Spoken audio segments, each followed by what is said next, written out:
అందరూ ఒక్కొక్కరిని అలా అలా ప్రేమించుకున్న మీరు మాత్రం మేడంనే ప్రేమించారంట. అంటే అదే అనేది ప్రేమ అనేది ఇద్దరు వ్యక్తుల మధ్య ఉండొచ్చు, ఇద్దరు ఇంకొక వ్యవస్థ మీద ఉండొచ్చు, రకరకాలు. అది అందుకోసం నేను అందరికీ ఈరోజు అభినందనలు తెలియజేస్తున్నాను చెప్పేది. మీరు ప్రేమలో పడ్డప్పుడు మీ వయసు ఎంత సార్? సరైన వయసే, పట్టానికి సరిపోయేటువంటి వయసే. అసలు ఆ రోజు వయసు ఎంతో చెప్తారా? అసలు ఆ వయసు ఏంటి, ఆ వయసు ఏమిటో చెప్తారా? 30s.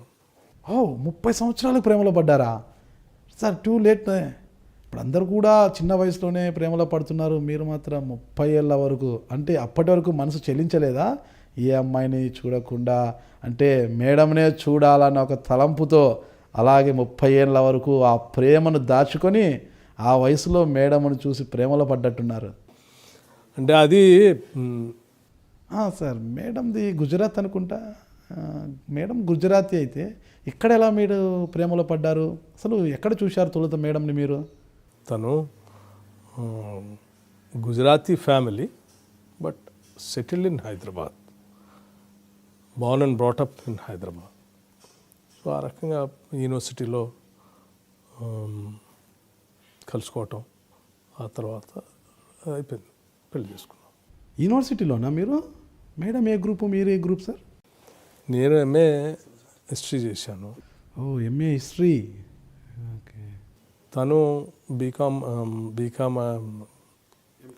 నో తను బిజినెస్ మేనేజ్మెంట్ చేసుకొని భవన్స్లో, అక్కడ నుంచి సెంట్రల్ యూనివర్సిటీకి అడ్మిషన్ కోసం వచ్చినప్పుడు ఆ రకంగా పరిచయం. అడ్మిషన్ కోసం, అప్లికేషన్ కోసం నేను అప్పటికే అక్కడ స్టూడెంట్. మేడం ఏమో యూనివర్సిటీకి వచ్చారు అడ్మిషన్ కోసము. మీరు మీ చదువు మీరు చదువుకోకుండా మేడం వైపు ఎందుకు చూశారు? అంటే అక్కడ ఎవరు ఎందుకు ఎప్పుడు ఎట్లా చూస్తారో తెలుస్తుంది.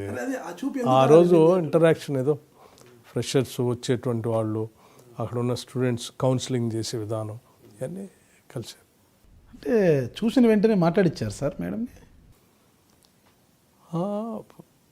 పరిచయం, మాట్లాడటం, అది కొన్ని రోజులుగా అలా కొనసాగటం. అంటే మేడంతో అడ్మిషన్ అయ్యాక మాట్లాడారా, అడ్మిషన్ కాకముందే మాట్లాడించారా?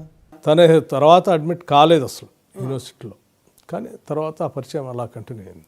యూనివర్సిటీలో మేడం జాయిన్ కాకపోయినా మీరు ఎలా కంటిన్యూ చేశారు మీ ప్రేమను? అంటే యూనివర్సిటీలో క్లాసెస్కి డుమ్మా కొట్టి వెళ్ళిపోయేవారా మీరు? ఎక్కడికి వెళ్ళటం, డుమ్మాలు కొట్టి బయట తిరిగే వయసు కూడా కాదు నాది అప్పటికే. తర్వాత అంత బాధ్యతారహితంగా ఉండేటువంటి వ్యవస్థలో కూడా లేను. మేడంతో పరిచయం కంటిన్యూ చేయాలంటే ఇబ్బంది కదా? అంటే పరిచయం కంటిన్యూ చేయటం అంటే మీరు అనుకున్నట్టుగా సెల్ ఫోన్లో కూడా పెద్దగా బయట తిరగటం, లేకపోతే మాట్లాడుకోవటం, పార్కులో ఏమైనా తిరగటం, ఇవన్నీ ఆ వయసు దాటిన తర్వాత మేము పరిచయం. సో దాని గురించి ఆ రకమైనటువంటి ఏం లేదు మీరు అనుకో. 2 ఫ్యామిలీలని ఒప్పించి పెళ్లి చేసుకున్నారా? ఎస్. తర్వాత ఏరు కుటుంబాలకు తెలిసిన తర్వాతనే కలిసి. మ్యారేజ్ ఎప్పుడైంది సార్? 95. ఎక్కడ చేసుకున్నారు? ఇక్కడే హైదరాబాద్. ఫంక్షన్ హాలా లేక ఏదైనా గుడియా? ఫంక్షన్ హాల్లో, శ్రీధర్ ఫంక్షన్ హాల్లో, ఖైరతాబాద్. అసలు ఆ రోజులు మీకు గుర్తున్నాయా సార్? అసలు మేడం అడ్మిషన్కి రావడము, మేడంని మీరు చూడడము, ఈ ప్రేమ, ఇలాంటి గుర్తులన్నీ మీకు బాగా గుర్తున్నాయా? అంటే మనిషిని ప్రేమించడం అంటే నేను చెప్పాను కదా, ఇన్ఫాచ్యుయేషన్ కాదు నాది, ఆ వయసు దాటిపోయింది. సో వాళ్ళ ఇష్టాలు ఇష్టపడ్డ తర్వాత చేసుకుందే కాబట్టి ఇంకా పెరుగుతూనే ఉంటుంది కదా, తగ్గేదేమో. రాజకీయాల్లో మీరు బాగా బిజీగా ఉంటారు, మార్నింగ్ వెళ్తే ఎప్పుడు వస్తారో మీకే తెలియదు. అంటే ఇలాంటి సమయాల్లో కాస్త ఇబ్బంది కదా? దేనికి కష్టం? రాజకీయాలు ఎప్పుడు బిజీగా ఉంటారు, ఫ్యామిలీతో ఎక్కువగా స్పెండ్ చేయలేరు. అంటే అప్పట్లో బాగా స్పెండ్ చేసి ఉంటారు, అంటే ఆ విధంగా ఇప్పుడు కూడా స్పెండ్ చేయలేరు.